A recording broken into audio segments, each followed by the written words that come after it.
మొత్తానికి కేంద్ర ప్రభుత్వం కులగణనకు ఓకే చెప్పింది. నరేంద్ర మోడీ నేతృత్వంలోని క్యాబినెట్ నిన్న నిర్ణయం తీసుకుంది. ఈ దేశవ్యాప్తంగా ఉన్నటువంటి ప్రజలను సెన్సస్తో పాటు వాళ్ళ కులాలను కూడా లెక్కించడం కోసం నిర్ణయం చేసింది. ఈ సందర్భంగా నరేంద్ర మోడీ ప్రభుత్వానికి అలాగే కులగణన చేయాలని చెప్పి సుదీర్ఘకాలం పాటు అంటే దాదాపు 2-3 ఏళ్ల నుంచి అదే పనిగా ప్రభుత్వం ముందు ప్రతిపాదనలు పెడుతూ ప్రజలందరికీ వివరిస్తున్నటువంటి రాహుల్ గాంధీ గారికి ఇదే విషయాన్ని గతంలో ఆర్జేడీ నేత తేజస్వి యాదవ్ కానీ అలాగే సమాజ్వాదీ కానీ డిఎంకే కానీ వీళ్ళందరూ కూడా కులగణన చేయాలి ఈ దేశంలో అనేటువంటి డిమాండ్ను చాలా కాలం నుంచి చేస్తూ ఉన్నారు.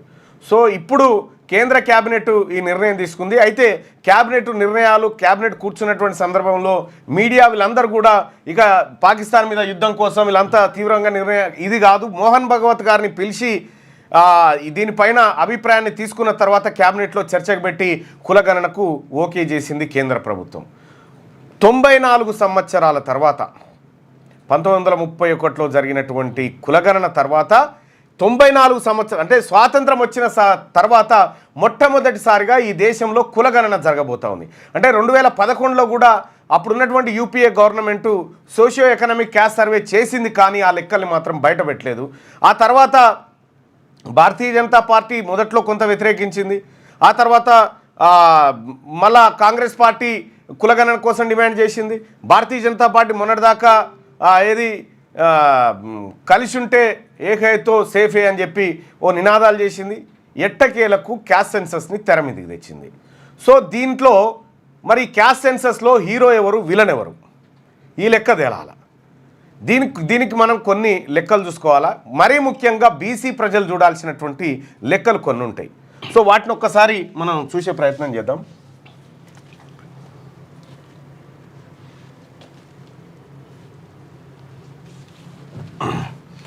ఇక్కడ 1931 తర్వాత క్యాస్ట్ సెన్సస్ ఎందుకు ఆగిపోయింది, కారణం ఎవరు, ఏ రకంగా క్యాస్ట్ సెన్సస్ని తర్వాత బీసీల రిజర్వేషన్ని అడ్డు తగిలిరు అనేది 1-2 విషయాలు క్లియర్గా మనకు క్లారిటీ ఉండాలి. అంటే ఇప్పుడు మేము క్యాస్ట్ సెన్సస్ చేస్తున్నాం కాబట్టి బీసీ ప్రజలారా మీరందరూ మాకే ఓట్లు వేయాలని భారతీయ జనతా పార్టీ అన్న, ఈ డిమాండ్ను మేమే లైమ్ లైట్లో పెట్టినాం కాబట్టి మాకే ఓట్లు వేయాలని చెప్పి కాంగ్రెస్ చెప్పినా, లేదు అనంటే బీసీలకు రిజర్వేషన్ పెంచాలని మా కూతురు కవిత గారు చెప్తా ఉన్నారు కాబట్టి మాకే ఓట్లు వేయాలని పొరపాటున వీళ్ళు వస్తారు. రేపు పొద్దుగాలు వచ్చేటువంటి అంశాలు ఇవే. సో ఇక్కడ 1931లో జరిగింది కులగణన, బ్రిటిష్ వాళ్ళ కాలంలో కులగణన జరిగింది. అయితే 1931లో కులగణన జరిగింది, 1941లో కూడా జరిగింది. 41లో కూడా కులగణన జరిగింది. అయితే 1941లో జరిగినటువంటి కులగణన వరల్డ్ వార్ సందర్భంగా ఆగిపోయింది. వరల్డ్ వార్ కారణంగా ఈ డేటా బయటికి రాలేదు, సమగ్రంగా కులగణన నిర్వహించలేదు. ఇక ఆ తర్వాత మనకు 1947లో స్వతంత్రం వచ్చిన తర్వాత 1951లో సెన్సస్ జరగాలి. ప్రతి 10 సంవత్సరాలకి సెన్సస్ జరగాలి.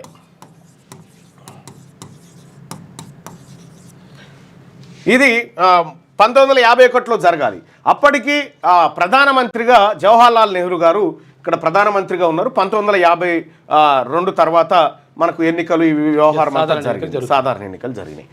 సో ఇక్కడ క్యాస్ట్ సెన్సస్ చేయాల్సినటువంటి సందర్భంలో అప్పుడున్నటువంటి పండిత్ జవహర్లాల్ నెహ్రూ గారు ఏం చెప్పిండంటే, ఇప్పుడు దేశానికి స్వతంత్రం రాక మునుపు చేసిరు క్యాస్ట్ సెన్సస్, కానీ స్వాతంత్రం వచ్చిన తర్వాత మనం జాతీయత అనేటువంటి పదాన్ని జాతీయత అంటే మనం అంతా ఒకే జాతి వాళ్ళము, ఇందులో ఇక కులాలు మతాలు భేదాలు లేవు అనేటువంటి భావనతో ఆ రోజు నుంచి పండిత్ జవహర్లాల్ నెహ్రూ గారి ప్రభుత్వం నుంచి క్యాస్ట్ సెన్సస్ని ఆపేసారు. అంటే మనకు ఒరిజినల్గా క్యాస్ట్ సెన్సస్ లెక్కలు ఏమున్నాయి అంటే 1931 లెక్కలు మాత్రమే ఉన్నాయి. దానికి సంబంధించినటువంటి క్యాస్ట్ సెన్సస్ 1931కి సంబంధించిన క్యాస్ట్ సెన్సస్ లెక్కలు కావాలంటారు. నేను అది లింక్ పెట్టిన అయిపో. సో ఇది ఏది క్యాస్ట్ సెన్సస్ సంబంధించినటువంటి 1951 దాకా వచ్చింది. ఆ తర్వాత తెలంగాణ దేశం మొత్తం మీద బీసీలకు సంబంధించినటువంటి అంశం తెర మీదకి వచ్చింది. కారణం ఏంటంటే 1952 నుంచి ఎస్సీ ఎస్టీలకు రిజర్వేషన్లు అమలైనవి. ఎస్సీ ఎస్టీలకు రిజర్వేషన్లు అమలైనవి. అయితే ఇక్కడ ఎస్సీ ఎస్టీలకు రిజర్వేషన్లు అమలయ్యే సమయంలో ఏంటంటే భారతదేశంలో సెన్సస్ జరిగినప్పుడల్లా ఎస్సీ ఎస్టీలను మాత్రమే లెక్కబెట్టిరు.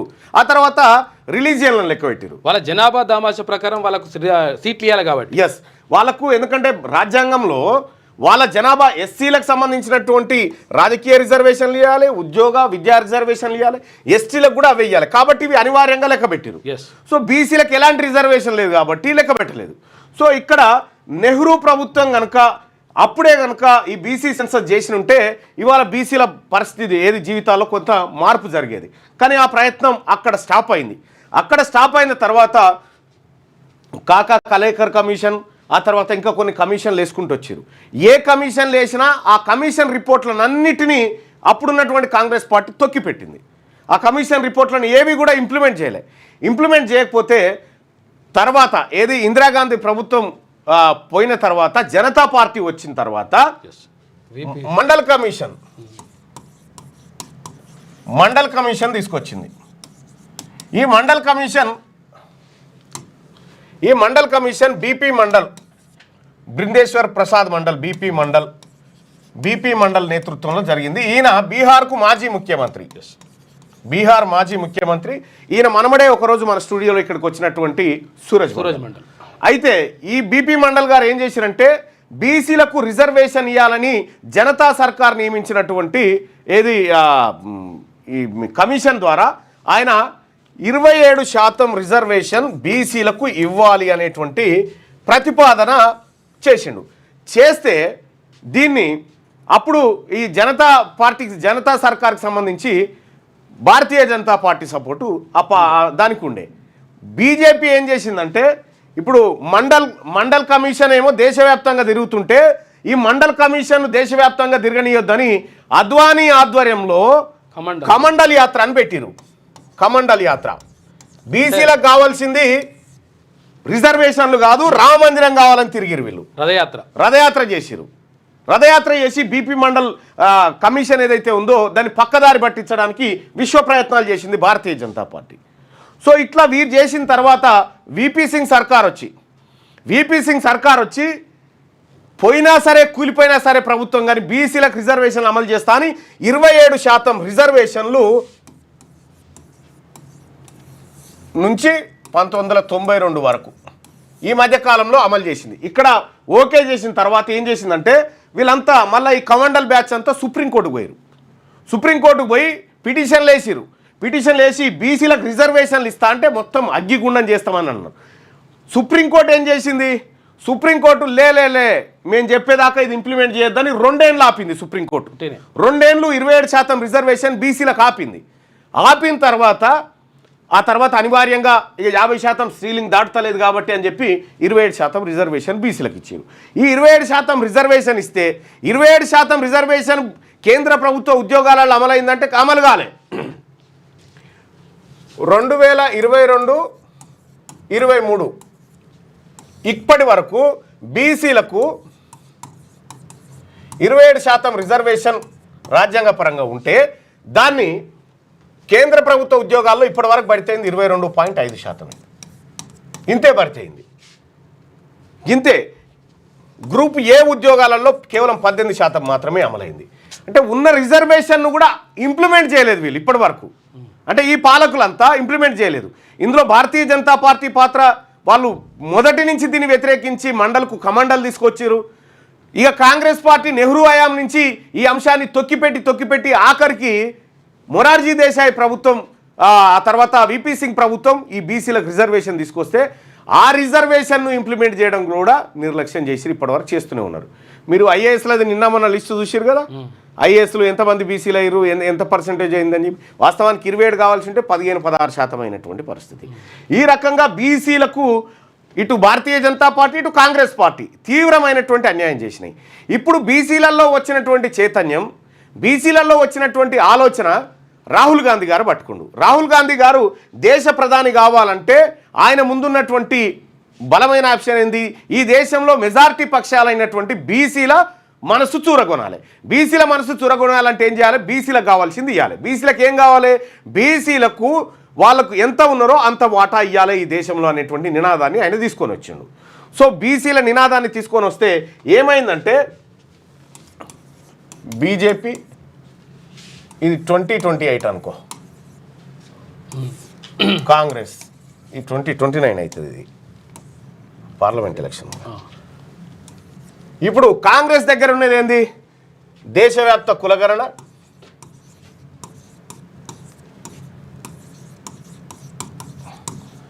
బీజేపీ వద్ద ఈ ఎలాంటి అస్త్రం రేపు 2029కి లేదు. ఈ అస్త్రం లేనట్టు, ఎందుకంటే రామ మందిరం కట్టుడు అయిపోయింది, 370 అయిపోయింది, ఇవన్నీ అయిపోయినాయి. ఇప్పుడు అస్త్రం లేదు కాబట్టి ఉన్నటువంటి అస్త్రం ఏంటంటే రాహుల్ గాంధీ గారి దగ్గర ఉన్నటువంటి ఈ అస్త్రాన్ని నిన్న క్యాబినెట్లో నిర్ణయం ద్వారా వీళ్ళు లాగేసుకురు. వీళ్ళకు వచ్చేసింది అది మార్కులు, క్యాబినెట్ నిర్ణయం ద్వారా మార్కులు వీళ్ళకి పడ్డాయి. ఇంకేమంటారంటే ఇంకొక ముందడుగేసి చట్టసభల్లో కూడా రిజర్వేషన్ తీసుకొని అమలు చేసేటువంటి ఆలోచన చేస్తా ఉన్నట్టుగా తెలుస్తా ఉంది. అయితే ఇప్పుడు రాహుల్ గాంధీ గారి దగ్గర ఈ ఆప్షన్ పోయింది. ఇప్పుడు ఏం చెప్తా ఉన్నారు? క్యాబినెట్ నిర్ణయం తర్వాత రాహుల్ గాంధీ గారు అందరూ కూడా మా నిర్ణయం వల్లనే ఇది జరిగింది అనేటువంటి మాట చెప్తా ఉన్నారు. ఎవరి నిర్ణయం వల్ల జరిగినా కూడా ఇది రాజకీయ అవకాశంగా ఇన్ని ఏళ్ల పాటు వాడుకున్నది మాత్రం ఈ రెండు పార్టీలే. ఈ రెండు పార్టీలు రాజకీయ అంశంగా, ఓటు బ్యాంక్గా ఈ అంశాలను వాడుకుంటూ వచ్చినాయి. ఎట్టకేలకు క్యాస్ట్ సెన్సస్ చేస్తాము అనేటువంటి మాట కేంద్ర క్యాబినెట్ చెప్పిన తర్వాత ఇప్పుడు రాహుల్ గాంధీ గారికి ఉన్నటువంటి అస్త్రం ఏంటంటే చట్టసభల్లో బీసీ రిజర్వేషన్ అమలు చేయాలి. ఓబీసీ రిజర్వేషన్ అమలు చేయాలి. ఇది పెడితే ఇంకా మళ్ళీ ఉంటుంది. రైట్.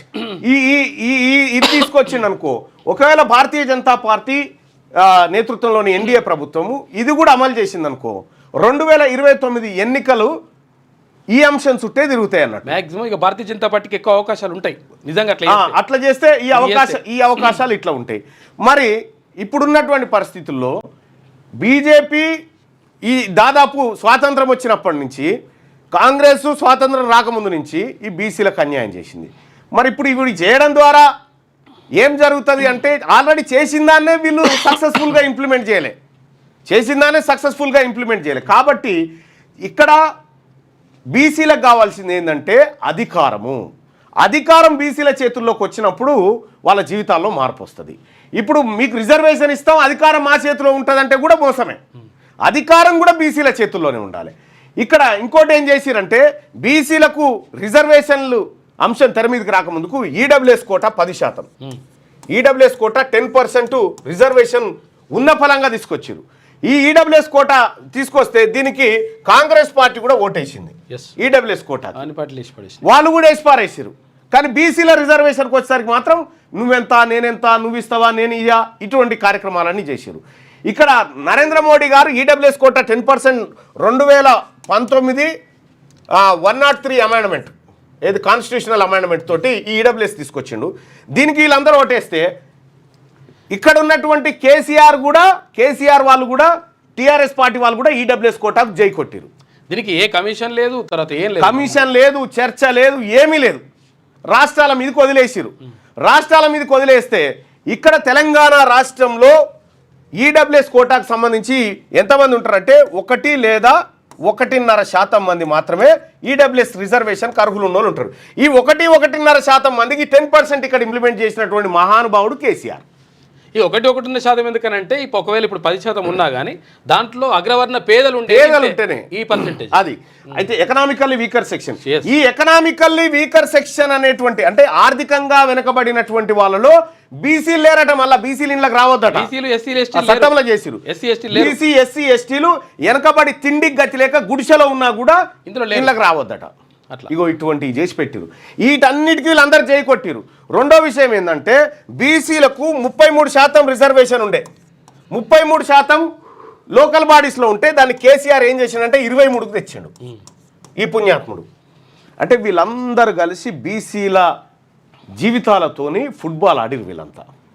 వీళ్ళు రేపు పొద్దుగాల మాదే అని వస్తారు కాబట్టి ముందే ఇవాళ బీజేపీ కానీ కాంగ్రెస్ కానీ కులగణన అంశాన్ని అప్కమింగ్ పొలిటికల్ ఇష్యూ కింద చూస్తూ ఉన్నాయి. అధికార మార్పిడి కోసం ఓ పెద్ద విషయాలను తెర మీదకి తెచ్చినాయి. కాబట్టి బీసీ ప్రజలారా వీళ్ళందరి కృతజ్ఞతలే, వీళ్ళందరికీ మంచిదే అయ్యా, పరికం పైన కౌగలించుకోవాల్సిందే. ఎందుకంటే బీసీలకు మంచి జరుగుతున్నప్పుడు బీసీల గురించి ఏది స్వాతంత్రం వచ్చిన 70-85 ఏళ్ళ తర్వాత బీసీల గురించి ఒక కార్యక్రమం పెట్టుకురు కాబట్టి మంచిది. ఓకే, అందరికీ నమస్కారం నాయన. మార్నింగ్ న్యూస్ తరఫున నరేంద్ర మోడీ గారికి, రాహుల్ గాంధీ గారికి, కేసీఆర్ గారికి, ఇంకెవరెవరైతే సహకరించిన అందరికీ కృతజ్ఞతలు, ధన్యవాదాలు.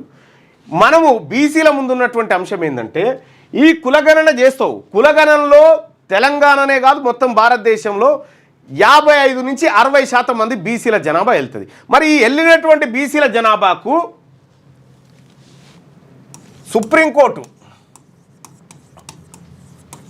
సుప్రీంకోర్టు ఏం చేసింది? రిజర్వేషన్లు 50% దాటొద్దని చెప్పింది. స్లాబ్ 50% స్లాబ్ దాటకూడదు అనేటువంటి నిబంధన సుప్రీంకోర్టు విధించింది. సో రాజ్యాంగంలో కూడా లేదు.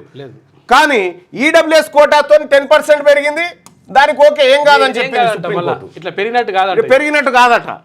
ఒక్క బీసీలకు మాత్రం ఇస్తేనే పెరిగినట్టు అవుతుంది. అట్లయితుంది అంటారు లెక్క. ఇక్కడ మనం గమనించాల్సింది ఏంటంటే ప్రజలారా, ఈ స్లాబ్ ఏదైతే ఉందో ఈ రిజర్వేషన్లు 50% మాత్రమే ఉండాలనేటువంటి నిబంధన సుప్రీంకోర్టు ఏదైతే చేసిందో ఈ నిబంధనను పార్లమెంట్లో కొట్టేయాలి. పార్లమెంట్లో బిల్లు పెట్టి ఈ నిబంధనను కొట్టేయాలి.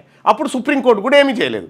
రెండో విషయం ఏంటంటే సుప్రీంకోర్టు కూడా ఏం చేయలేదు. ఇంకొక విషయం ఏంటంటే మనకు రాజకీయాల్లో రిజర్వేషన్లు రావాలి. రాజకీయాల్లో బీసీలకు రిజర్వేషన్లు రావాలి. బీసీలకు రాజకీయాల్లో రిజర్వేషన్లు వస్తే అప్పుడు ఉద్యోగాల్లో కానీ ఇతరత్ర కానీ వాళ్ళ వర్గాలకు వాళ్ళు మంచి చేసుకోగలుగుతారు. ఇది కీలకమైంది.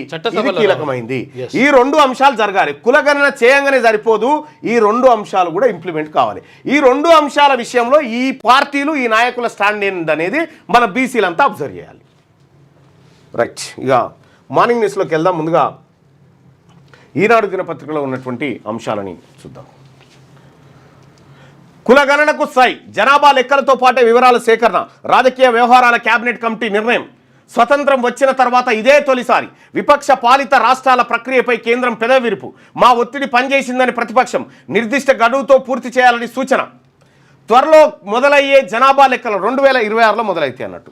ఆ తర్వాత డీలిమిటేషన్ కూడా ఉంటుంది. నిన్న సుప్రీంకోర్టులో కేసు వాదనకు వచ్చింది. తెలంగాణ, ఏపీలో సీట్ల సంఖ్య పెంచాలి, అసెంబ్లీ సీట్ల సంఖ్య పెంచాలనేటువంటి మాట అయితే ఓవర్ నైట్లో చేయలేం. కులగణన తర్వాత ఏది సెన్సస్ తర్వాత డీలిమిటేషన్ ఉంటుంది, అప్పుడు చేస్తామని కేంద్రం అఫిడవిట్ వేసింది. నియోజకవర్గాల పునర్విభజన కులగణన చేపట్టాలని కేంద్ర ప్రభుత్వం కీలక నిర్ణయం తీసుకుంది.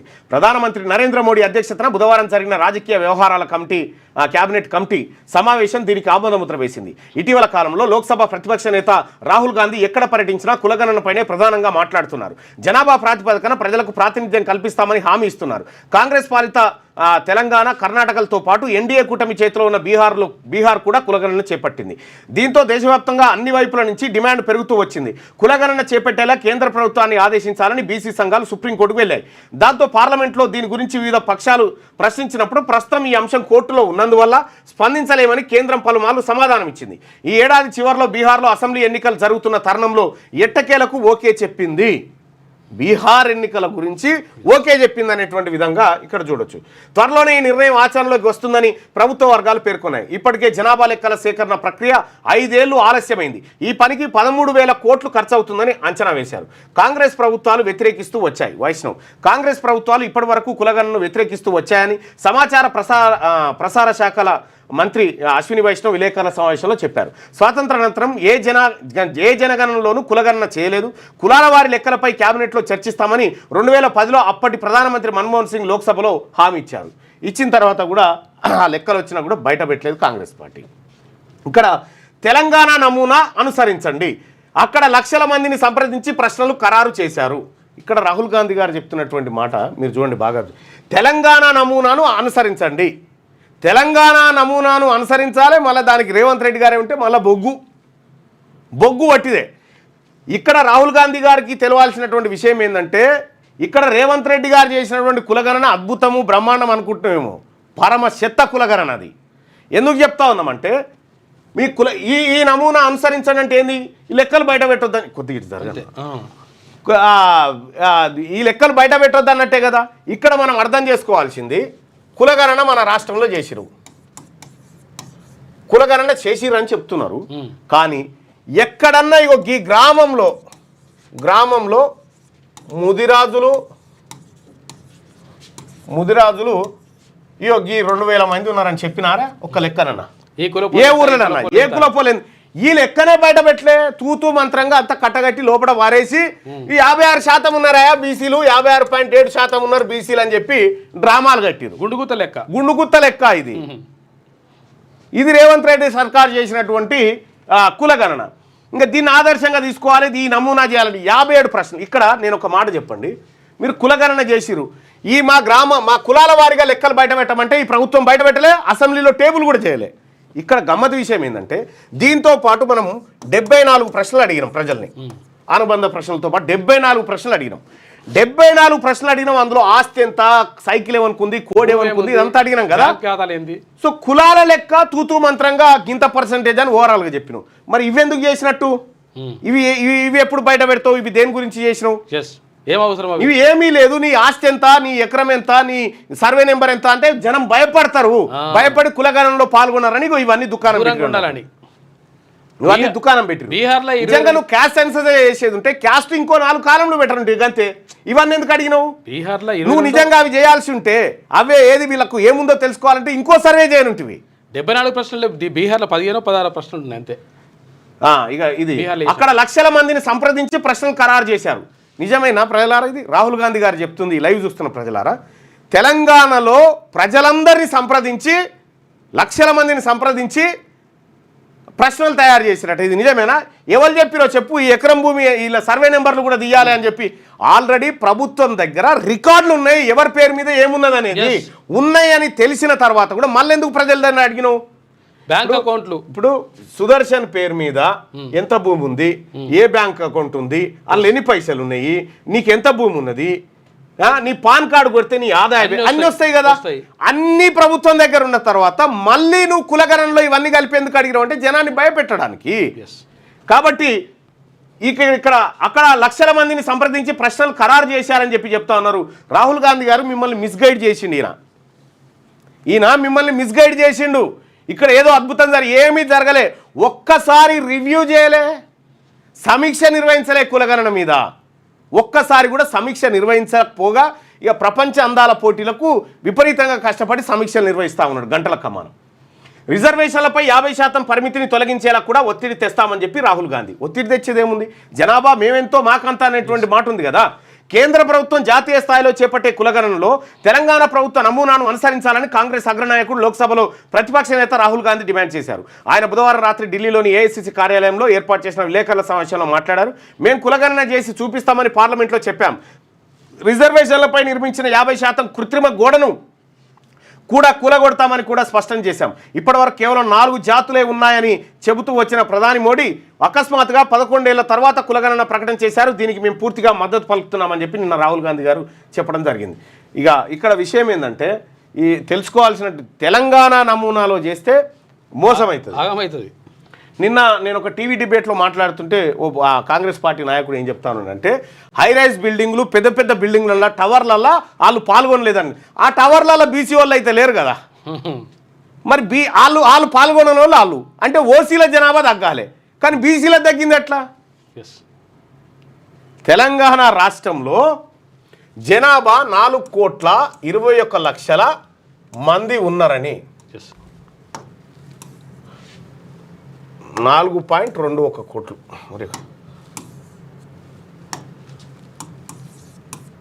కోట్లు ఏది? ప్రభుత్వ లెక్కలు సోషియో ఎకనామిక్ సర్వే అని చెప్పి ఒకటి చేసిరు. దాని ప్రకారం ఇప్పుడు ఇదే రాష్ట్ర ప్రభుత్వం ఇదే ముఖ్యమంత్రి ఈ లెక్కలు చేసి సంతకం పెట్టిండు. మళ్ళీ 3,70,00,000 మంది అని మళ్ళీ ఇక్కడ సంతకం పెట్టిండు. ఈ 51,00,000 మంది ఎటు పోయిరో పత్తలేరు. ఈ నమూనాలు చేయాలని చెప్పి రాహుల్ గాంధీ గారు చెప్తా ఉన్నాడు. వీళ్ళని నమ్ముతాం, ఈ రాష్ట్ర ప్రభుత్వం చేసిన లెక్కల్ని నమ్ముతాం. దమ్ముంటే చర్చకు రమ్మంటే రాలే. నేను మండలిలో మాట్లాడితే సమాధానం లేదు ప్రభుత్వం దగ్గర. సరే, ఏదేమైనప్పటికీ కూడా ఈ అంశాన్ని లైమ్ లైట్లో కాపాడినందుకు మీకు కృతజ్ఞతలే రాహుల్ గాంధీ. కానీ మాకు కావాల్సింది 50% స్లాబ్ ఎత్తేయాలి, ప్లస్ బీసీలకు రాజకీయ రిజర్వేషన్లు చట్టసభల్లో ఇవ్వాలి. అది పదేళ్ళు అధికారంలో మేమే ఉంటాం. ఈ చరిత్ర 7-8 నెలలు ఉంటే ఎక్కువ, 10 ఏళ్ళు దాకపోయినాం. మీ చరిత్ర ఫామ్ హౌస్లోనే ముగుస్తుంది. తెలంగాణ ఇచ్చినందుకు కాంగ్రెస్ విలన్ అయిందా? కాలు కదపకుండానే జీతభత్యాలు పొందుతున్నారు. కేసీఆర్పై సీఎం రేవంత్ రెడ్డి ధ్వజం. మహాత్మా బసవేశ్వర స్ఫూర్తితో అన్ని వర్గాల కోసం పనిచేస్తున్నామని వెల్లడి. తెలంగాణ ఇచ్చినందుకు కాంగ్రెస్ విలన్ అయిందా? మరో 10 ఏళ్ళు దోచుకోవడం ఆగిపోయిందన్న అక్కస్తో తెలంగాణ ఆగమైందని అంటారా అని ముఖ్యమంత్రి రేవంత్ రెడ్డి భరాస అధినేత మాజీ సీఎం కేసీఆర్ను ఉద్దేశించి ప్రశ్నించారు. 10 ఏళ్ళు రాష్ట్రాన్ని దోచుకున్న కేసీఆర్ కాంగ్రెస్ను విమర్శించే హక్కు లేదన్నారు. రవీంద్ర భారత్లో బుధవారం రాష్ట్ర ప్రభుత్వం నిర్వహించిన మహాత్మా బసవేశ్వర 892వ జయంతి వేడుకల్లో ఆయన ముఖ్య అతిథిగా పాల్గొన్నారు. ఇక్కడ ఈ బసవేశ్వర వేడుకల్లో అటు పట్టే ఏది ఆ కర్ణాటక పార్టీలో ఉన్నటువంటి లీడర్లు, ఈ లీడర్లు అంతా ఆనుకుని ఉన్న వాళ్ళంతా పాల్గొంటారు. ఎందుకంటే అక్కడ ఓట్లు ఉంటాయి వాళ్ళు. అదే అటు పెడితే ఇక్కడ ముఖ్యమంత్రి రేవంత్ రెడ్డి గారు చెప్తున్నది 10 ఏళ్ళు అధికారంలో మేమే ఉంటాం. కేసీఆర్ కూడా గిట్లే విర్రవీగిండు. మళ్ళీ మేమే వచ్చేది మేమే చేసేది మేమే అని విర్రవీగి. నా అంచనా ప్రకారం ఇంకో 6 నుంచి 7 నెలల్లో నిన్ను మారుస్తారు. 6 నుంచి 7 నెలల్లో మారుస్తారు. రాహుల్ గాంధీ గారి ఆలోచన, ఆయన ఉన్నటువంటి ఆలోచన ఇంప్లిమెంట్ చేస్తే నీ పదవి ఉండదు ఫస్ట్. ఆ తర్వాత ఇక్కడ బీసీలకు మీరు చేసినటువంటి ద్రోహం ఏదన్నా ఉందంటే, మీరు బీసీల ద్రోహిగా ముద్రపడడానికి క్యాస్ట్ సెన్సస్లో మీరు చేసినటువంటి అవకతవకలు, ఆ తర్వాత బీసీలను ఇంకా బీసీ రిటైర్డ్ ఉద్యోగులు రిటైర్ అయితే ఇంటికి, అదే రెడ్లు రిటైర్ అయితే ఆడిపోతున్నారు చూడరు. ఇగో డ్రగ్స్ కంట్రోలర్గా పనిచేసినటువంటి కమలాసన్ రెడ్డిని తీసుకొచ్చి రిటైర్ అయినాక మళ్ళీ 2 ఏళ్ళ సర్వీసు ఇచ్చి ఇంకొక పోస్ట్ ఇచ్చిండు చూడు. మళ్ళీ తీసుకొచ్చి కూర్చోబెడతారు అందరినీ, రిటైర్ అయిన అందరినీ. విద్యాసాగర్ రెడ్డిని అందరు తీసుకొచ్చి కూర్చోబెట్టే.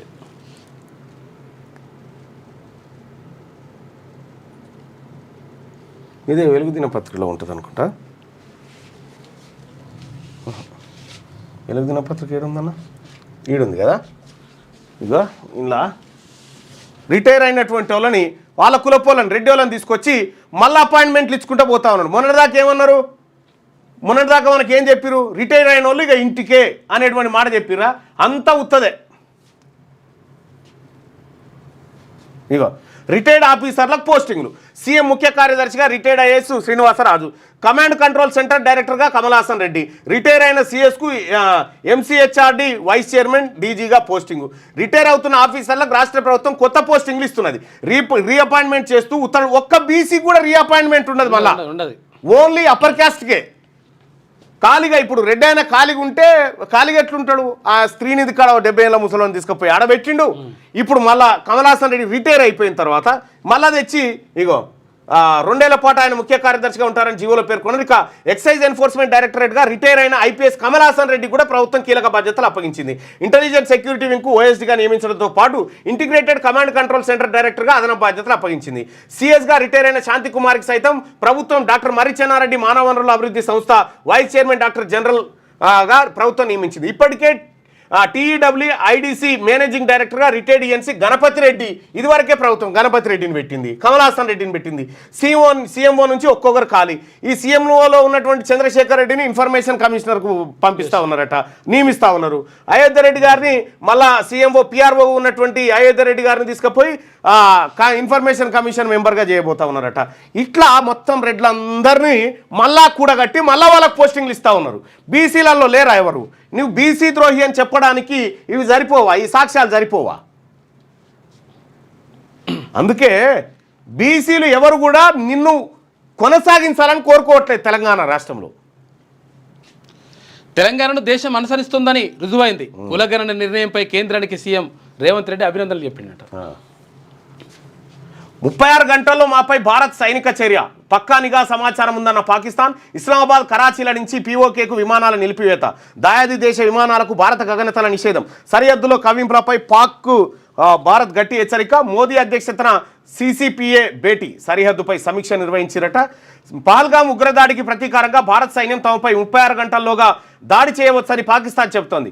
దానికి సంబంధించిన ఖచ్చితమైన నిఘా సమాచారం తమ వద్ద ఉందంటోంది. సమయం గడిచే కొద్దీ పొరుగు దేశంతో ఘర్షణ అవకాశాలు అధికమవుతున్నాయని పాక్ రక్షణ మంత్రి ఖవాజా ఆసిఫ్, సమాచార శాఖ మంత్రి అతావుల్లా తరార్ బుధవారం ఇస్లామాబాద్లో పేర్కొన్నారు. మరోవైపు ఢిల్లీలో ప్రధాని మోడీ అధ్యక్షతన సమావేశమైన భద్రతా వ్యవహారాల కేబినెట్ కమిటీ సరిహద్దులోని పరిస్థితిని సమీక్షించింది. సరిహద్దులో కొనసాగుతున్న కవింపులపై పాకిస్తాన్ను భారత్ గట్టిగా హెచ్చరించినట్టు తెలుస్తుంది. భారత military operation director general, Pak సైనిక డైరెక్టర్ జనరల్ మంగళవారం హాట్ లైన్లో మాట్లాడుకున్నారట. శ్రీనగర్లో వాహనాలు తనిఖీ చేస్తున్న భద్రతా బలగాలు 36 గంటల్లో మాపై భారత్ సైనిక చర్య చేపట్టబోతుందని చెప్పి పాకిస్తాన్ చెప్తున్నటువంటి మాట. ఇక అప్పన్న చందనోత్సవ వేళ ఘోరం. క్యూ లైన్లపై గోడ కూలి 7 భక్తులకు దుర్మరణం. కుండపోత వారికి కుప్పకూలిన గోడ. సింహాచలం లక్ష్మీనరసింహస్వామి క్షేత్రంలో పెను విషాదం చోటు చేసుకుంది నిన్న. దారుణం. ఇక తెలుగులో రాస్తే మార్కులు ఎందుకు తగ్గుతాయి? టీజీపీఎస్సీని ప్రశ్నించిన హైకోర్టు. ఈ గ్రూప్ 1 పంచాయతీ, గ్రూప్ 1ది అది అట్లా ఆపిర్రు. గ్రూప్ 1 లడాయి ఇప్పుడు దిగేటట్లేదు, అది ఏదో అయ్యేటట్టే ఉంది. హరిరామ్ను సస్పెన్షన్ చేసిరట. 10లో రికార్డు స్థాయి ఉత్తీర్ణత 92.78% పాస్. కరోనా 2 ఏళ్లు మినహాయిస్తే రాష్ట్రంలో ఇదే అత్యధికం. బాలికలదే పైచేయి. మహబూబాబాద్ జిల్లాకు ప్రథమ స్థానం, అట్టడుగున వికారాబాద్. ఫలితాలు విడుదల చేసిన సీఎం.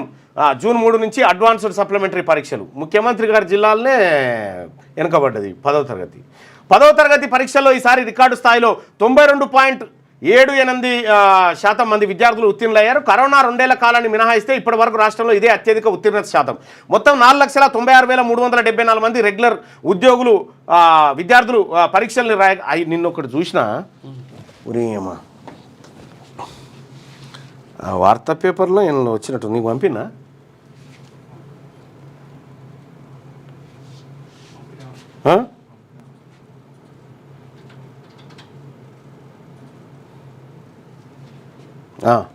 ఇక చూడు పాపం ఏది వార్తా పేపర్లో ఒకటి వచ్చింది. అరే ఎటుబా అనేది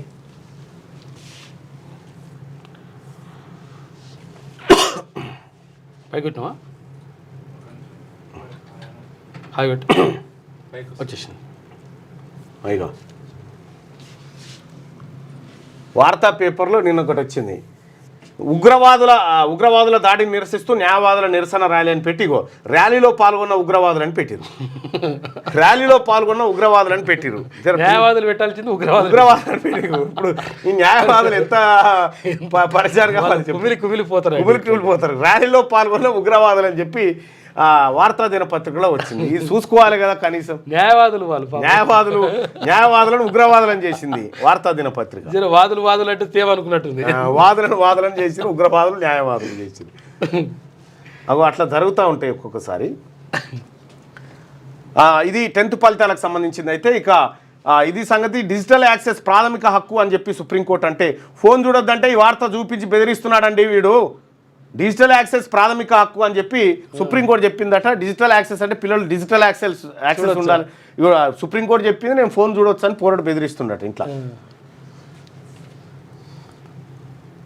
వెలుగు దినపత్రికలో ఉన్నటువంటి వార్తలని ఒకసారి చూద్దాం. ప్రభాత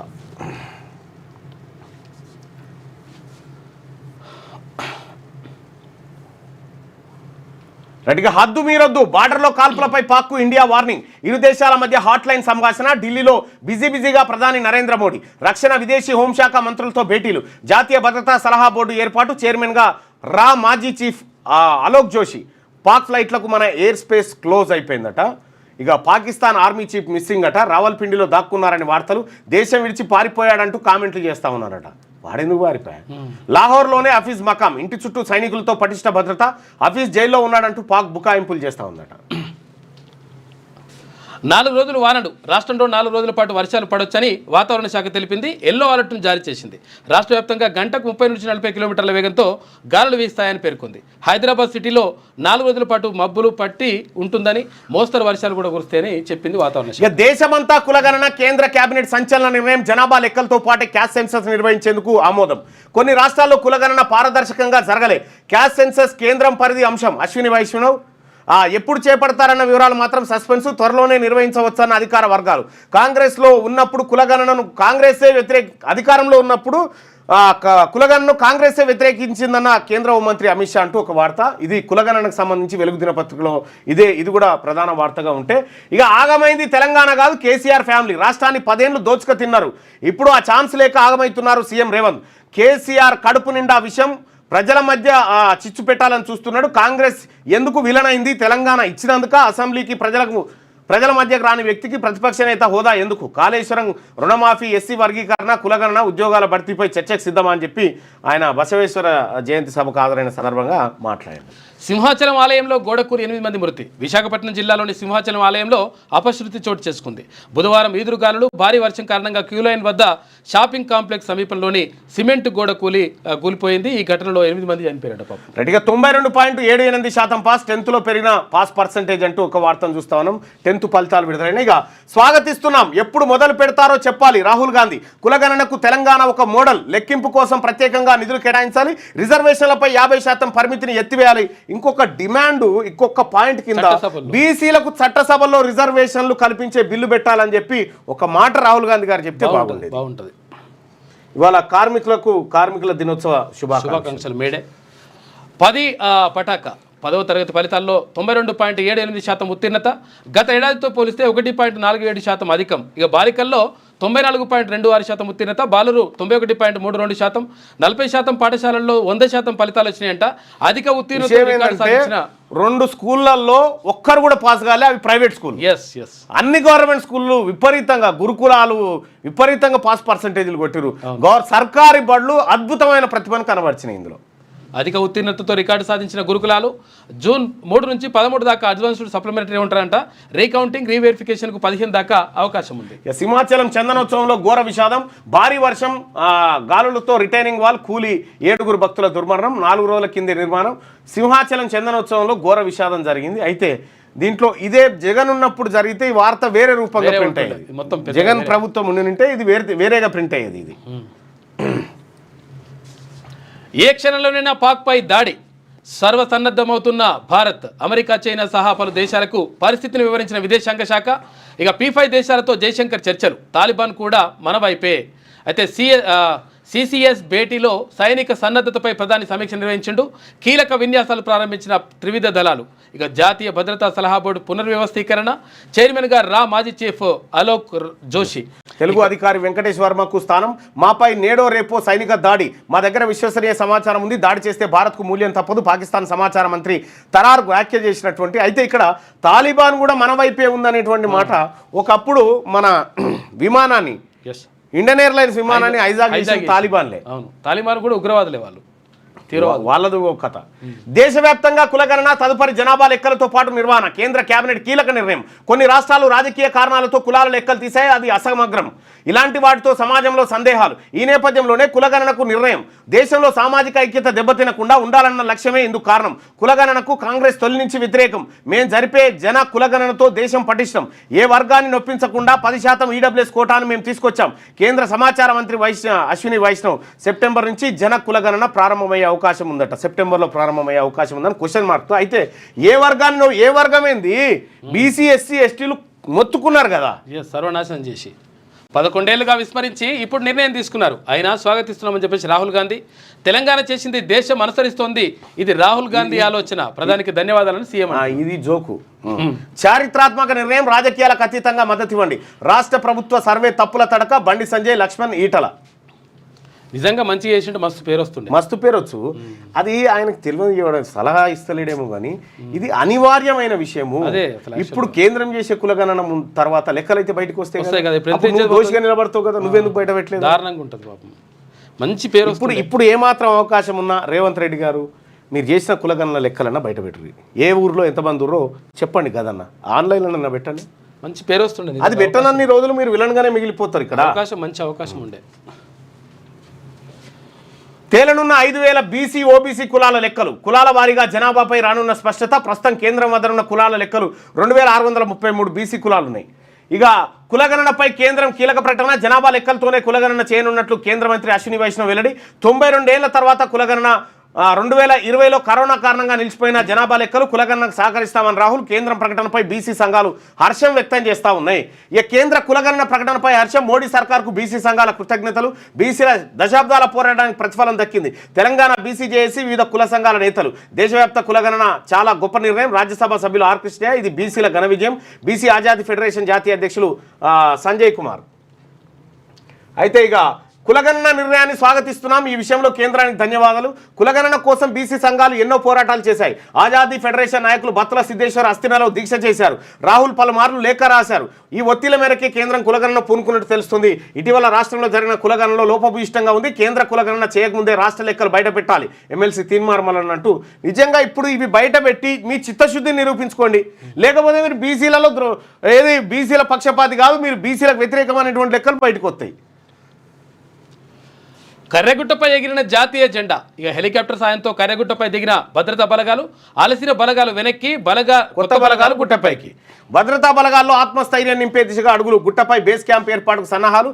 సేఫ్ జోన్లోకి మావోయిస్టులు వెళ్ళిపోయారట. ఇక 9 రోజుల పాటు కొనసాగిన ఆపరేషన్ కగార్లో భద్రతా బలగాలు చివర కర్రెగుట్టపై పూర్తి పట్టు సాధించాయి. బుధవారం సాయుధ బలగాలు గుట్టపై జాతీయ జెండాను ఎగరవేశాయి. త్వరలో అక్కడ బేస్ క్యాంప్ ఏర్పాటు చేయనున్నట్టు సమాచారం. కర్రెగుట్ట ఛత్తీస్గఢ్లోని బీజాపూర్ జిల్లా ఉసూర్ బ్లాక్ పరిధిలోను, తెలంగాణలోని ములుగు జిల్లా వెంకటాపురం, వాజేడు మండలాల పరిధిలోను విస్తరించింది. ఆపరేషన్ కగార్లో భాగంగా 10,000కు పైగా సాయుధ బలగాల సిబ్బంది కర్రెగుట్టను చుట్టుముట్టారు. డ్రోన్లు, హెలికాప్టర్ల సాయంతో కూంబింగ్ ఆపరేషన్ కొనసాగింది. DRG Bastar fighters, cobra, CRPF, STF సైనికులు ఈ ఆపరేషన్లో పాల్గొన్నారు. రాయ్పూర్ నుంచి ఈ ఆపరేషన్ను పర్యవేక్షించిన ఐబీ చీఫ్ బుధవారం నేరుగా కర్రెగుట్టకు చేరుకున్నట్టు తెలుస్తోంది. ఇప్పటివరకు ఆపరేషన్లో పాల్గొన్న బలగాలను వెనక్కి రప్పించి కొత్త బృందాన్ని మోహరించనున్నట్టుగా సమాచారం. భద్రతా బలగాల్లో ఆత్మస్థైర్యం నింపేందుకు అధికారులు చర్యలు చేపడుతున్నారు. ఈ క్రమంలో సిఆర్పీఎఫ్ త్వరలో కర్రెగుట్టపై బేస్ క్యాంప్ ఏర్పాటు చేయనుంది. ఈ బేస్ క్యాంప్ తెలంగాణ, ఛత్తీస్గఢ్ రెండింటికి ఉపయోగపడేలా ఉంటుందని సమాచారం. భద్రతా బలగాలు ఇప్పటికే ఆ ప్రాంతానికి క్షుణ్ణంగా తనిఖీ చేసి కర్రెగుట్టల్ని స్వాధీనం చేసుకునేట. కానీ మావోయిస్టులు లేరు, ఎక్కడో అక్కడ వెళ్ళిపోయారు. కేంద్రం వెంటనే కర్రెగుట్టల ఆపరేషన్ ఆపివేయాలి. మావోయిస్టులను, ఆదివాసులను అన్యాయంగా చంపుతున్నారు సిపిఎం రాష్ట్ర కార్యదర్శి జాన్ వెస్లీ. ఇక జూన్ 26 నుంచి బోనాలు, గోల్కొండ బోనాల షెడ్యూల్ రిలీజ్ అయిపోయిందట. జూన్ 26 అంటే జూన్ 26 తారీఖు నుంచి ఇంకా. ఇక కేసీఆర్కు నా పేరెత్తే ధైర్యం లేక కాదు, అంత అక్కర లేకుండే. వాస్తవానికి నీ పేరు ఎత్తలేదంటే ఎంత ఇజ్జత్ తక్కువ ముచ్చటరికేనా? అసలు నువ్వు పట్టించుకోలే కేసీఆర్ గారు నీ పేరు ఎత్తలేదంటే దాన్ని నువ్వెట చెప్పుకుంటున్నావు. నా పేరు ఎత్తే ధైర్యం కూడా లేదని చెప్తావు నువ్వు. దాని కవరేజ్ చూడు ఎట్లుందో. అందుకే ఎలకతుర్తి సభలో నా పేరు ప్రస్తావించలేదు. ప్రతిపక్షానికి మేము విలువనిస్తాం. వరంగల్ సభతో కేసీఆర్ తాను చేసిన పాపాలు పోతాయనుకుండు. కేసీఆర్ను ప్రజలు ఎప్పటికి క్షమించరు. ప్రజల్లో బీఆర్ఎస్కి ఆధారం లేదు. ముఖ్యమంత్రి రేవంత్ రెడ్డి రవీంద్ర భారత్లో 10 పరీక్షా ఫలితాలు విడుదల. ఇప్పుడు ప్రజల్లో బీఆర్ఎస్కి ఆధారం లేదా? మనం పోటీ చేస్తే ఎల్లెంకల పడుతుంది కాంగ్రెస్ పార్టీ.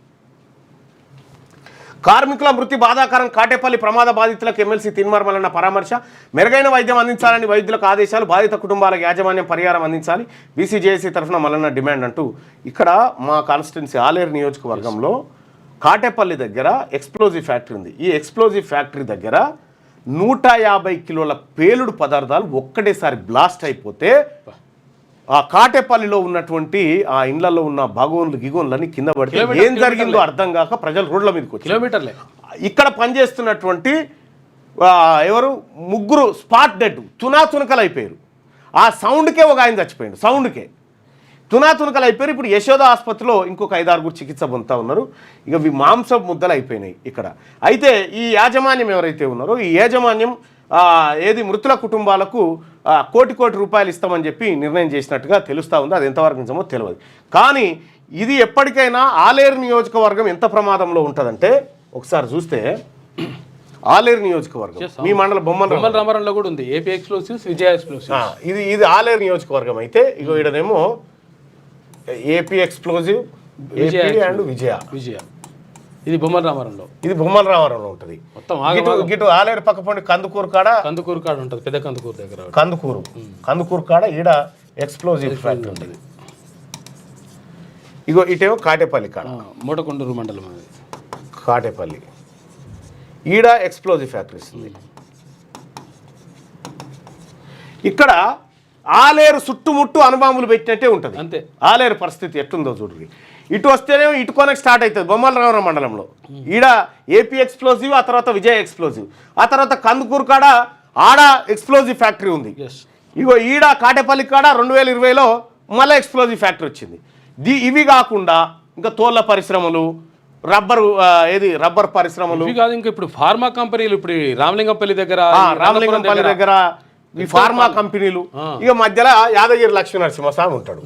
యాదాద్రి ఏం చేయాలరా నాయన అనుకుంటా. ఈ యాదాద్రి చుట్టూ బాంబులు పెట్టినట్టు ఉంటుంది కథ. ఇప్పుడు ఆలేరు నియోజకవర్గాన్ని వేల్చాలంటే ఈ 3 ఫ్యాక్టరీలు వేలిస్తే కథమే. మొత్తం ఆలేరు నియోజకవర్గం అంత భయానక పరిస్థితిలో ఆలేరు నియోజకవర్గం ఉంది. బాంబుల కంపెనీలు ఇవి, ఇవి ఎక్స్ప్లోజివ్ కంపెనీలు, ఇవి బాంబుల కంపెనీలు. బాంబులు అంటే మరి చిన్న చిన్న బాంబులు కాదు, ఇవి బార్డర్లో పెట్టి పెద్ద బాంబులు. నిన్న జరిగినటువంటి ఎక్స్ప్లోజివ్ ఏదైతే ఉందో ఇక చూడరు, ఇక గింత పిల్లలు ఎగిరి కిలోమీటర్ల దూరం పడ్డాయి. గంత విధ్వంసం అయిపోయింది. ఇక్కడ పెద్ద షెడ్ ఉండే, మొత్తం కుప్పగూలిపోయింది ఎక్కడికక్కడ. నిన్న నేను, ఆ తర్వాత హరిశంకర్ గౌడ్ గారు, నరసయ్య గౌడ్ గారు అందరం కూడా పోయి, ఆ బొత్తల సిద్ధేశ్వర్ గారు కూడా వచ్చిండే, పోయి డైరెక్ట్ పోయి అది చూస్తే ఏముంది, అత్యంత భయానకమైన పరిస్థితి. ఇందులో చనిపోయిన దాంట్లో కాటేపల్లిలో ఉన్నటువంటి ఒక పిల్లగాడు 6 నెలల కింద పెళ్ళయింది, ఆయన భార్య 5 నెలల గర్భవతి, ఇక్కడ తునాతునకలు అయిపోయాడు. అయితే ఈ అంశం మీద యాజమాన్యానికి జర ఇన్ఫ్లుయెన్స్ ఉన్నట్టుంది. ఆ ఎమ్మెల్యే గారిని, ఆ తర్వాత ఎంపీ గారిని పట్టుకొని ఈ డీలింగ్ చేసి మొత్తానికి పరిహారం కింద ఏదో మాట్లాడారు. ఇక శనార్థి కథనానికి స్పందన. జనగామ దివ్యాంగ యువకుడికి ప్రభుత్వం తరపున సాయం చేసిండ్రు.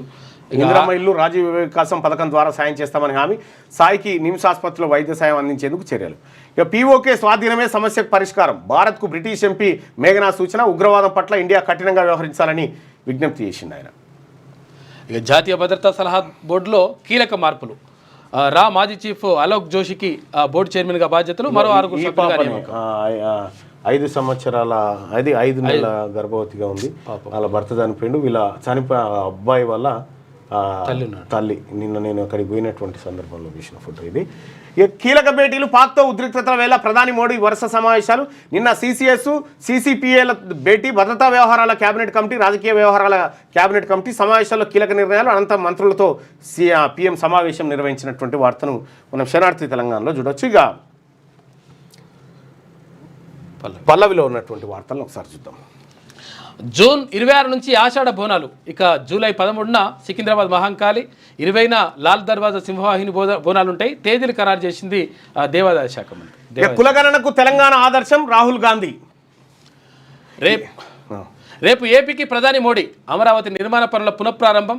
ఇక 49,040 కోట్ల రూపాయల విలువైన పనులకు శంకుస్థాపన. అప్పట్లో అమరావతి ప్రారంభమైనప్పుడు కూడా ఇంత మట్టి నీళ్లు తీసుకొని వచ్చిండు. మట్టి నీళ్ళ పోసిపోయాడు. అది అంటే మరి ఇక ఇప్పుడు చంద్రబాబు నాయుడు ప్రభుత్వము అది ఆ ఎంపీలు తోటి ఇది నిలబడ్డది కాబట్టి ఇక తప్పకుండా పైసలు తేవాల్సిందే ఇస్తాడంట. కులగణనకు కేంద్రం గ్రీన్ సిగ్నల్. వచ్చే జనాభా లెక్కల్లో చేరుస్తామని ప్రకటన. ప్రధాని మోడీ నేతృత్వంలోని కేబినెట్ సంచలన నిర్ణయం.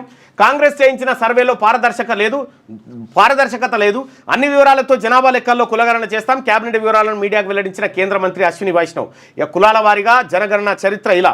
1871-72లో మొదటిసారిగా వివరణాత్మక కులగణన. 1881 నుంచి 1931 మధ్య ప్రతి జనగణనలో కులగణన చేశారు. 1941 కులాల వారీగా జనగణన చేసినా రిలీజ్ చేయలేదు.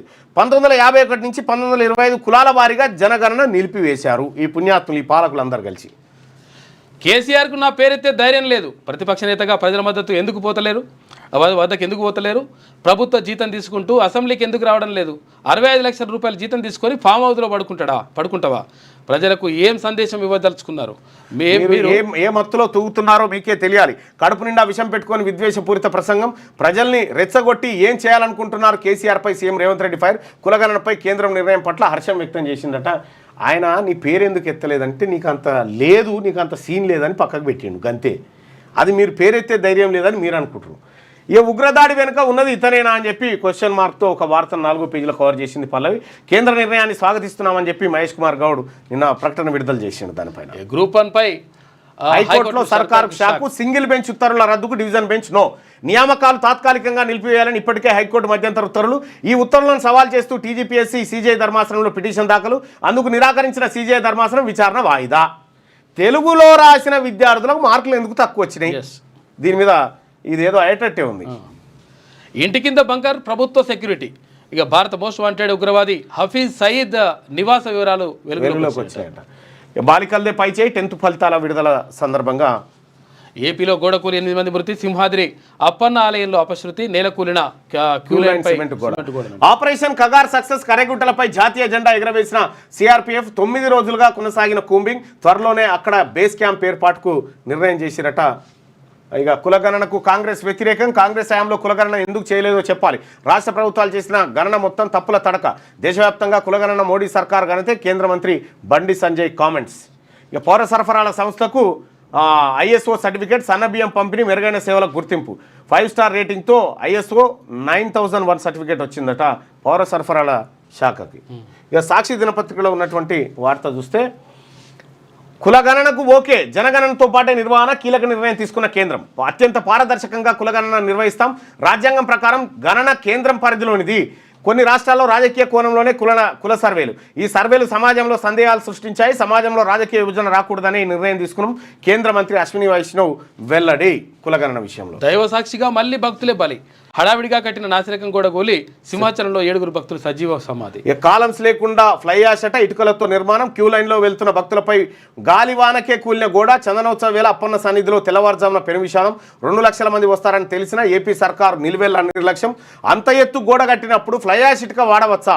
పోస్ట్ మార్టంలోనూ రాజకీయమే, జగన్ వస్తున్నారని తెలిసి కేజీఎస్ నుంచి బాధిత కుటుంబాల తరలింపు, పోస్ట్ మార్టం పూర్తి చేశాక బలవంతంగా సంతకాలు సేకరణ చేసిరట. బా కుప్పగులిపోయారు కదనే. టిక్ టిక్ టిక్ తారాస్థాయికి పాల్గా ఉత్కంఠ సిద్ధమైన ప్రతీకార వ్యూహం, సూపర్ క్యాబినెట్లో నిర్ణయం, పుల్వామా తర్వాత తొలి భేటీ, రోజంతా వరుస క్యాబినెట్ భేటీలు, రాత్రి మోడీ అత్యవసర సైనిక సమీక్ష, దోవల్ CDS ఆర్మీ చీఫ్తో చర్చలు, ఆపరేషన్ పాల్గామ్కు సిద్ధమవుతా ఉందట. ఇది ఇట్లుంటే పిల్లలకు చెప్పాల్సిన మాయాబజార్ పాటలట. ఈ సెలవుల్లో పెద్దలు పిల్లలతో కలిసి చూడాల్సిన సినిమా మాయాబజార్ సినిమా చూడాలట. అక్షయ తృతీయ జోరుగా, ఈ సినిమాలు సరిపోవా మాకు, ఈ సినిమాలే ఎక్కువ. అక్షయ తృతీయ జోరుగా కొనుగోలు సాగుతూ ఉన్నాయి. బంగారం ఇక చదువే ఆయుధం అని చెప్పి ఒక వార్తుంటే అమ్మాయిలు అదరగొట్టారు. 10th ఫలితాల్లో టాప్ 10లో 8 మంది బాలికలు అంటూ ఒక వార్త. ఇక నూతన PCCFగా Suvarna, principal chief conservative of forest ఆఫీసర్గా సువర్ణ అట. కాళేశ్వరం ENC హరిరామ్ సస్పెన్షన్, బలికా బక్రన్ చేసి. హబ్బుకు జబ్బు, ద్వితీయ శ్రేణి నగరాల్లో కల తప్పుతున్న IT కేంద్రాలు, స్థానిక నిరుద్యోగులకు ఉపాధి వృత్తి శిక్షణ లక్ష్యంగా ఏర్పాటు, పెద్ద కంపెనీలకు రప్పించడంలో TGISC ఏం పని చేస్తుంది? ఎట్లా మనం ఏడ పడకేసిపోయింది, ఎక్కడికక్కడ రియల్ ఎస్టేట్ ఆగమైపోయింది, IT కంపెనీలు, కొత్త ఉద్యోగాలు, మన్ను మశానం ఎక్కడికక్కడ నిద్రపోతున్నాయి. పాక్ విమానాలకు మన గగనతలం బంద్ అయిపోయిందట.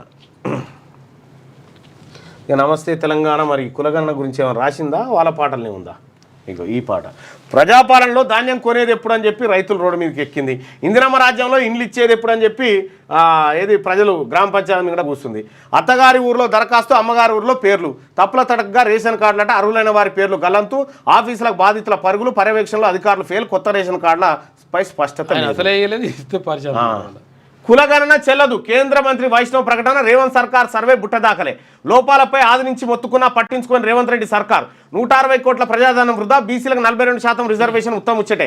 పూర్తిగా రాజకీయ కోణంలో కులగణన చేపట్టిన రేవంత్ ప్రభుత్వం కులగణన గణాంకాల సేకరణ చట్టం 2008 ప్రకారం రాష్ట్రాలకు పరిమిత అధికారం.